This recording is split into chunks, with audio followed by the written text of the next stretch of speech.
I did my bit the other week, man. Come on. When they said that I'd suffer in hell, I mean, this is a bit much. I mean, who writes this garbage anyway? Oh, Jim, being a damned soul is so difficult. You have to do some reading. Wait a mo. Can you heat the number 2 pliers and poker 6 and... make that a number 7 poker. For a somewhat heated bowel extraction, please. Oh, come on now. Well, cool your jets there, Big Red. I was just joking. Pass me the damn script. No need to be nasty. What are you? The devil? Oh, man, I cracked myself up. You get it? You get it? Sadly, yes. Hold on a second. Hold on. Where are my glasses? Does anybody see my glasses? Where in the hell are my glasses? You don't need them. Okay, sure. Just read the damn script. Okay. Keep your shirt, what are those things? Whatever those are, keep them on. I'm doing it. Right, let's see. Where were we? Okay, hold on. Okay, all right. So, where are we? Hell. Oh yeah, hell. Of course, hell. The 4 friends have taken an elevator to hell. You guys said elevator. You didn't say lift. Good on you. Hey, can I get a glass of water here? Man, my throat, it's dry. It's awful, a dry, hot thing down here. My throat's dry. Thanks, that helps. Okay, the 4 friends were taking an elevator to hell. I'm not going into all that detail to describe them again. No, I spent most of the last episode. That's what I did, describing these guys. They know who they are. Come on. Well, as it's a weekly format and they may need to know who's in the story, can we at least get some names? Oh, sure. That sounds good. Yeah, we'll do that. All right. We have the professor, the werewolf. Ba-dum-ba-ba, ba-dum-ba-ba. It sounds like, hey, where's Gilligan? Where's Gilligan, Ginger, and Mary? Okay. All right, let me get back to it. The werewolf's ancient soul, wolf soul, Fenn, the Wing Commander Montgomery, forced to. I still can't say that. I'm just going to say Wing Commander Montgomery. How's that? Is that what? Retired. Retired what? Oh, never mind. Oh, good. Another ding. I love that for us. Is that the sound effect of your lift? Your elevator box thing? Nothing says we are absolutely not in control of this situation like a polite little ding before all hell breaks loose. Anyway, the 4 idiots... Steady on her, Bean. Oh, sorry, Monty. Excuse me. The 4 distinguished gentlemen brace slightly as the lift does something. Not stops, not moves. It just decides. It just does. The doors are still open, still showing nothing. Reference episode 255. But now, the nothing is closer. It feels closer. Will steps forward first. Of course he does. Goodness. Sometimes your descriptions of the characters are so one-dimensional. Come on. Okay. The werewolf steps forward. Well, He says it like he's about to check the weather, I guess that's the floor then. said Will. That is not a flaw. Said the professor. It's an absence pretending to be one. Chimed in the wolf soul. Right, so tactical question then. Suggested Monty. Oh, good. Monty's doing tactics. This'll be fun. Do you mind, dear narrator? I'm actually doing my best. Do we step into nothing or wait for it to step into us? Asks Monty. Oh, that's actually annoyingly a good, solid question, Monty. Hope the floor is a, well, floor. Will grins. I vote we step in it. Says Will. Of course you do. You're that type of... Started the professor. Well, it's worked so far, hasn't it? Added Will. It's absolutely bloody not worked so far. Said Fenn, the voice of reason. Whoa! Mark your calendars, people. That's it right there. Ancient Apocalypse Wolf is now the sensible one in the show. Jeez. We've peaked. That's it. We've peaked. Will takes a step into the... Just one? You're just taking one step? His foot crosses the threshold. And for a second, nothing happens. Then reality ripples. Not visually, not properly. More like the idea of reality just shrugs. Will freezes mid-step. Oh, that's new. Oh, that's never what you want to hear. Don't move. Bit late for that, Prof. You're not standing on out. Says Fenn. Oh, yes, we sort of gathered that, old chap. Adds Monty. No, you misunderstand. He's not standing at all. Says the soul. Oh, that's worse. Will looks down, then back up, then laughs. Huh? Huh? Huh? That's your reaction? That's it on stepping into nothing? Just, huh? Feels like, Continued the werewolf. like I'm being remembered wrong or something. I beg your pardon. Yeah. No. Same question here. Sort of. Like I'm there, but not properly. Like someone's thinking about me standing here, but getting, I don't know, like the details kind of off. Will continued. You're interacting with an unformed layer. Said the wolf soul. What are you blathering about, man? In English, if you would, my dear fellow. Asked Monty. It appears we've just arrived early. Oh, that's fantastic. We've arrived at a place that hasn't been built yet. Great. Love that. 5 stars on TripAdvisor. Would descend again. Disability access is limited. Not a lot to see. You will not see anything in the attached pictures because there is nothing to see. The lift shudders behind them. The door begins to close. Ah, no, absolutely not, no. Yells the Wing Commander, retired. He jams his arm out at the perfect moment with crisp movement. Of course, it was perfectly timed. He has lady luck on his side. Military precision meets cosmic nonsense. The door stops. Barely. Well, we're not being bloody separated from our only known point of retreat, are we, huh? Oh, Monty, buddy. You think that lift is a retreat? That thing is a one-way argument full of bad decisions. Professor steps forward beside Will. Careful, measured, like a man approaching a very rude equation. If this is an incomplete plane of existence... Oh, here we go. He's doing science at the void.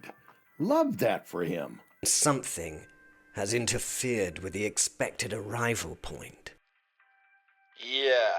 So, wrong floor? No. No floor. Scene change.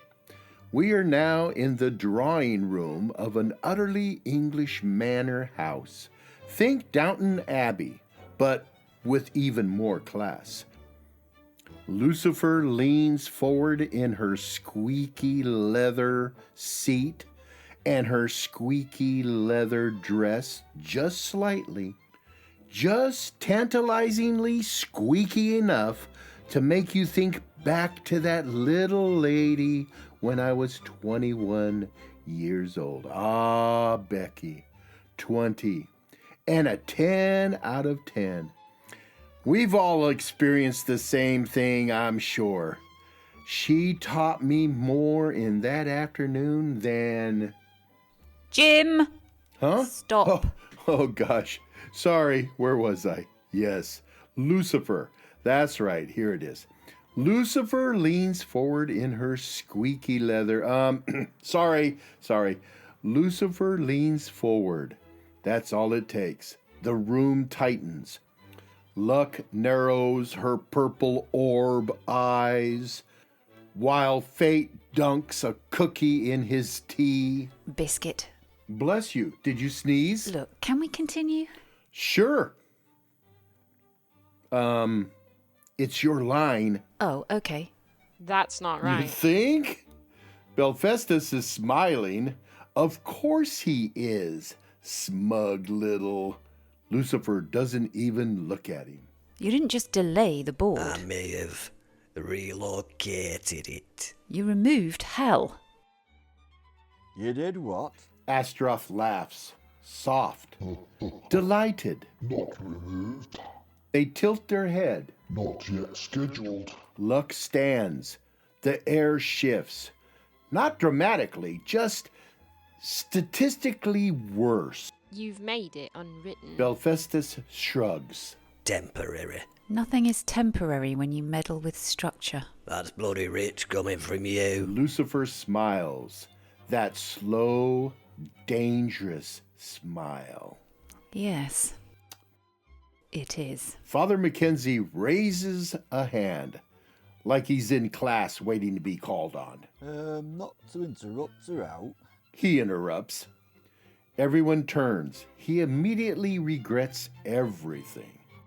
But if Ellie's not currently He gestures vaguely at the screen. there, then where are they going, like? No one answers. That's worse. Back to the lift. Wait, we're calling it a lift now? Again?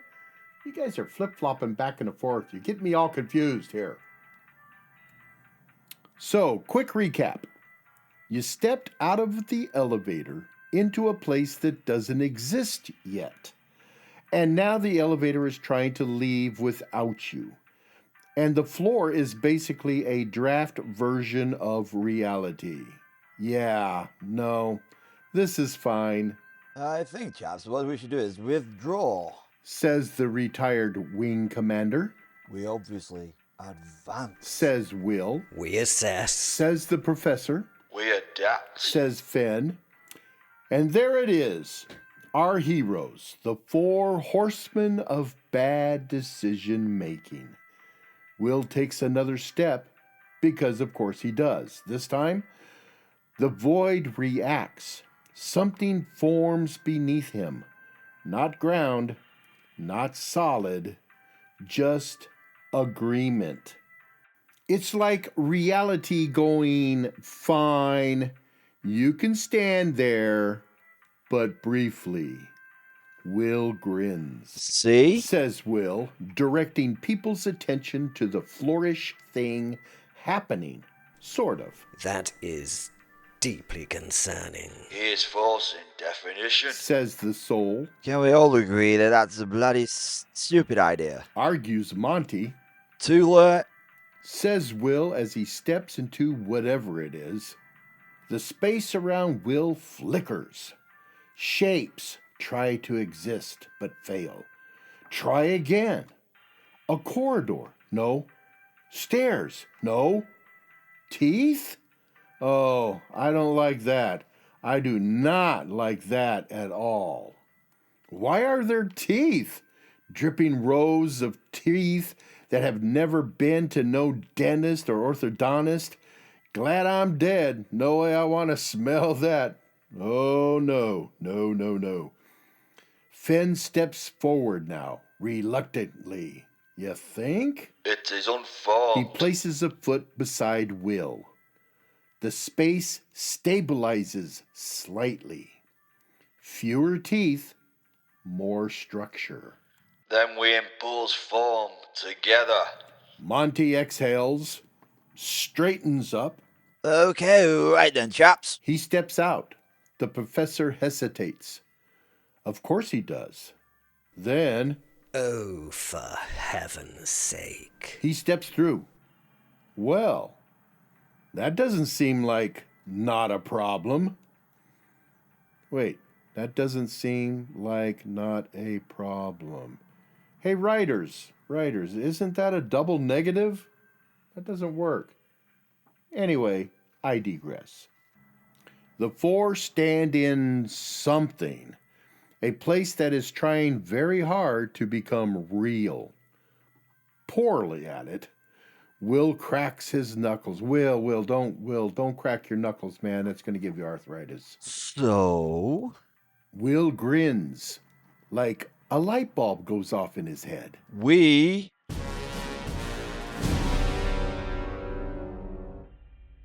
Do we build hell? Will asks, No.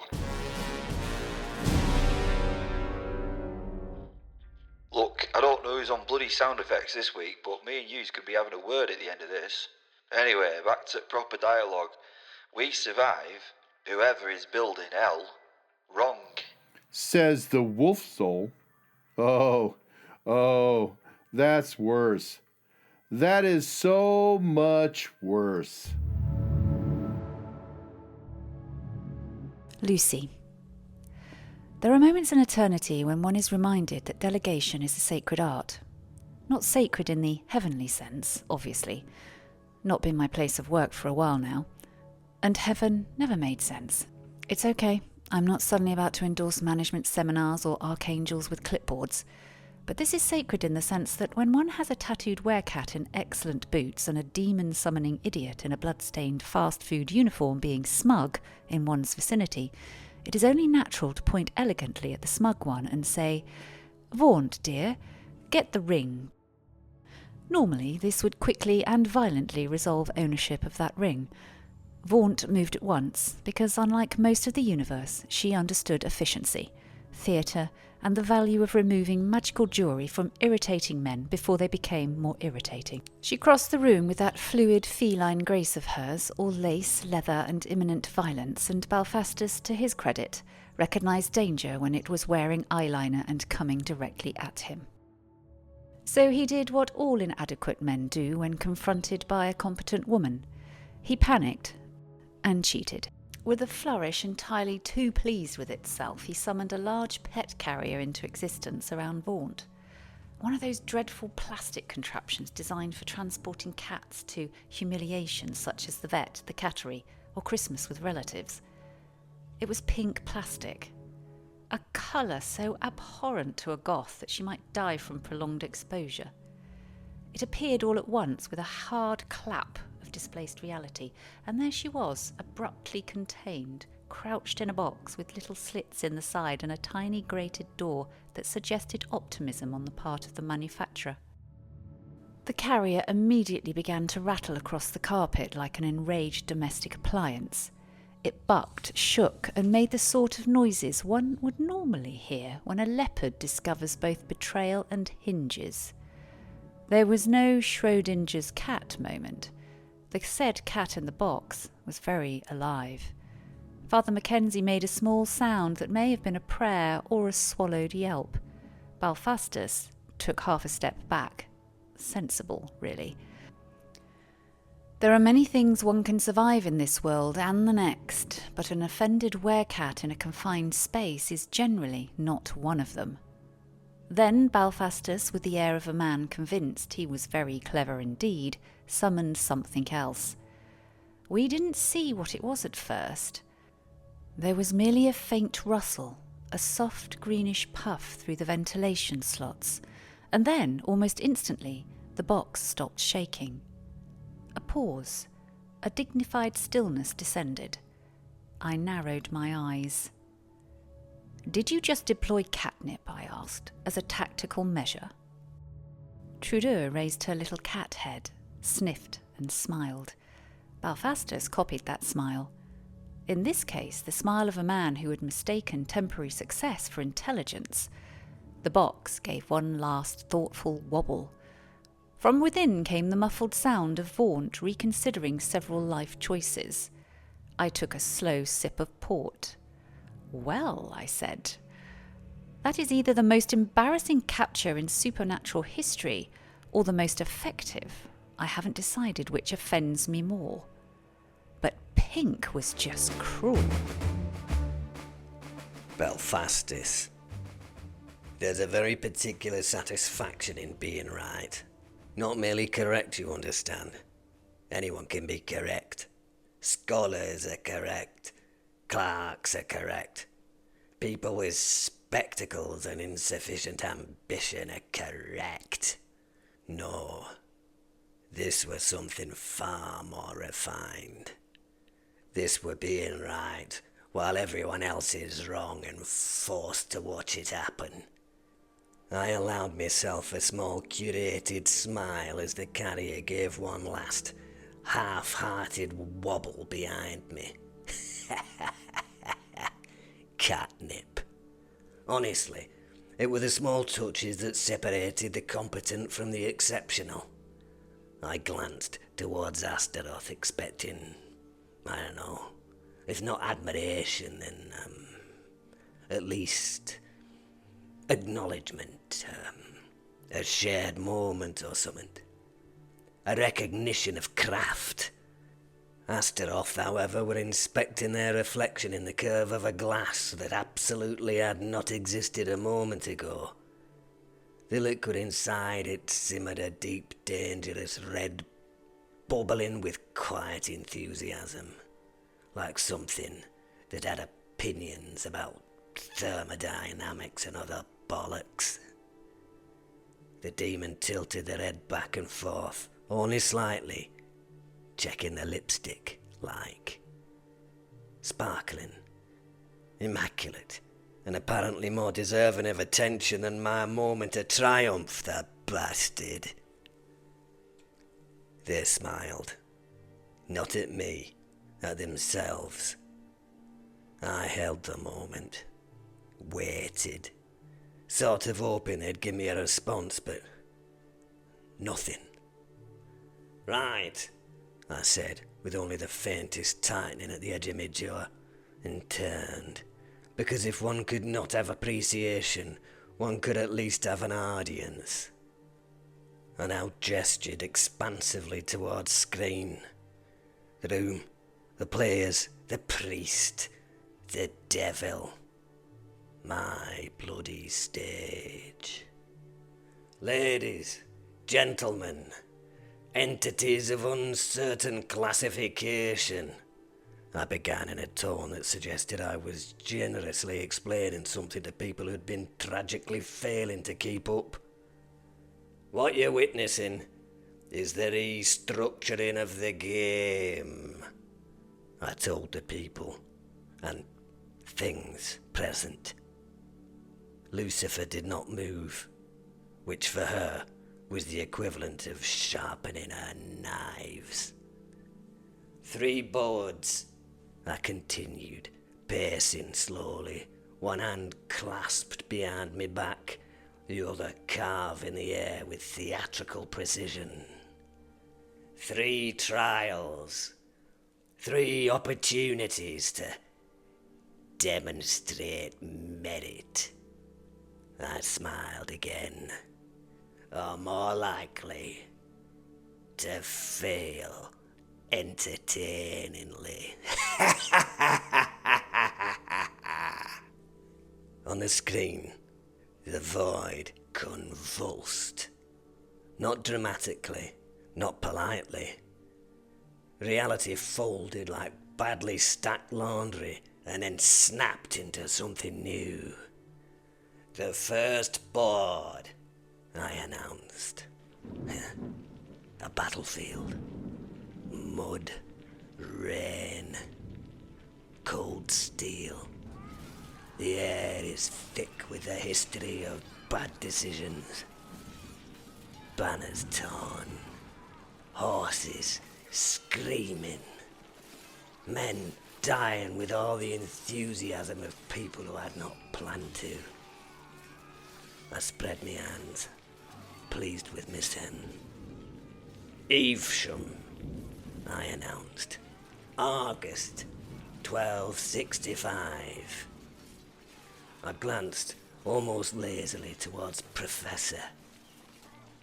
A rather formative moment for our dear Simon. This is nonsense, he said. This isn't Evesham. The terrain's all wrong. The positioning is... said the flummoxed Professor. I laughed me bollocks off again. I were proper delighted, I were. Oh, it's Evesham, I said, lightly. Just improved like. I tilted me head. History, you see, it's all limited by what, well, you know, what actually happened. They begin to appear. Not soldiers, not an army. Something worse. Individuals, thousands of them.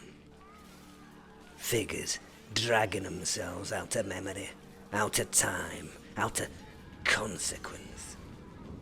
Some clambered up out of the ground. Knights, peasants, bandits, few accountants. Things less easily categorized. Every face that arrived turned towards one man. That bastard, the Professor. In the lift, things were getting a little confused, said Fenn. Oh no, that's not good. Chimed in Will. Professor? No. Oh dear. I think this one is for me, chaps. I smiled wider now, proper feeding on the moment. Every life Simon's taken, I said, almost conversationally. Every soul displaced, every consequence. I gestured towards screen. All gathered. I categorically reject this premise. I cut him off with a raised finger. Your head was paraded across the country, I added pleasantly. Adorned rather creatively, wasn't it? Eh?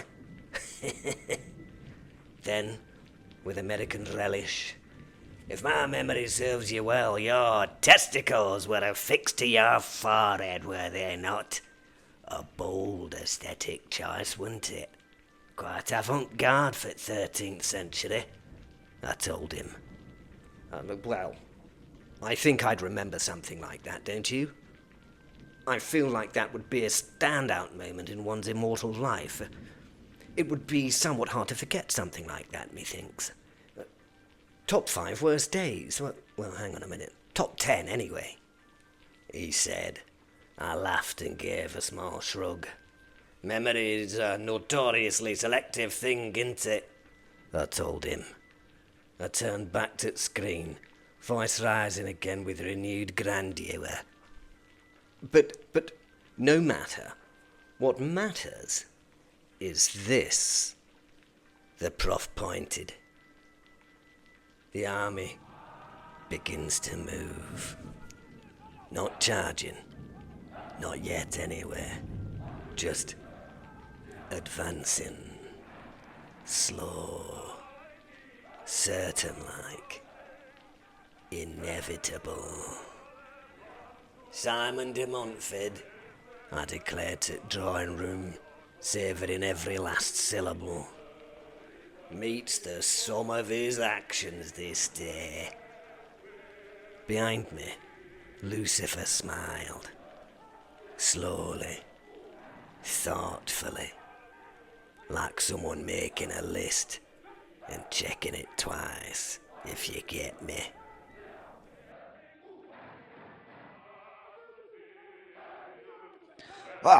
This is Montgomery, Fortescue, the third and 3/4. Yes, I know 3/4 is a long story. It's about my baby sister. Anyway. Where was I? Oh yes. The professor did not look back. Get in the lift. He said, already stepping forward into the mud that wasn't quite mud, and the past that wasn't quite, well, the bloody past. That's not a suggestion. Will opened his mouth. There was something rare, something almost like protest. But Fenrir, well, he shushed him. He's bloody chosen, Said the wolf sail. I hesitated half a second longer, just enough to make it hurt, then gave a tight nod and stepped back into the elevator. Will and Wolfsail followed. The door slid shut with a soft, polite finality that felt wildly inappropriate given the screaming steel and impending historical revenge happening approximately, well, about 6 feet away. Ding! The doors closed. The lift rose, or well, it shifted or lifted perhaps inside the lift. No one bloody spoke. I sniffed once sharply, like a man attempting to file grief under administrative delay. I straightened my jacket. Well, then, I tried to fill the awkward silence. I did. Weather's rather authentic here. What? Will stared at the floor, no response. Fenrir seems to stare at nothing. The music played, soft, dreadful, unforgivable. Actually, chaps, this reminds me of my time in Bangalore. I suppose a bit less medieval vengeance there, though, mind you. I was speaking into a void and got nothing back, not even a nod, just the faint hum of the lift and the distant imagined sound of a man facing everything that, well, he had ever done.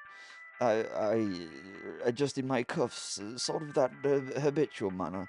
Will exhaled. Fenrir closed his eyes, and the music kept playing. Ding!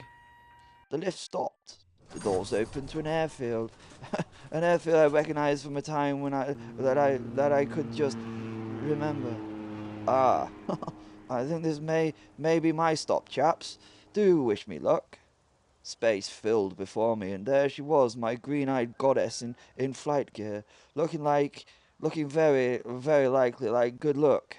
She saluted crisply and offered me a hand to shake. The the perfect co-pilot, my dear. We turned and started walking beside each other. She linked our arms as we headed towards the biplanes. Oh, this may even be fun.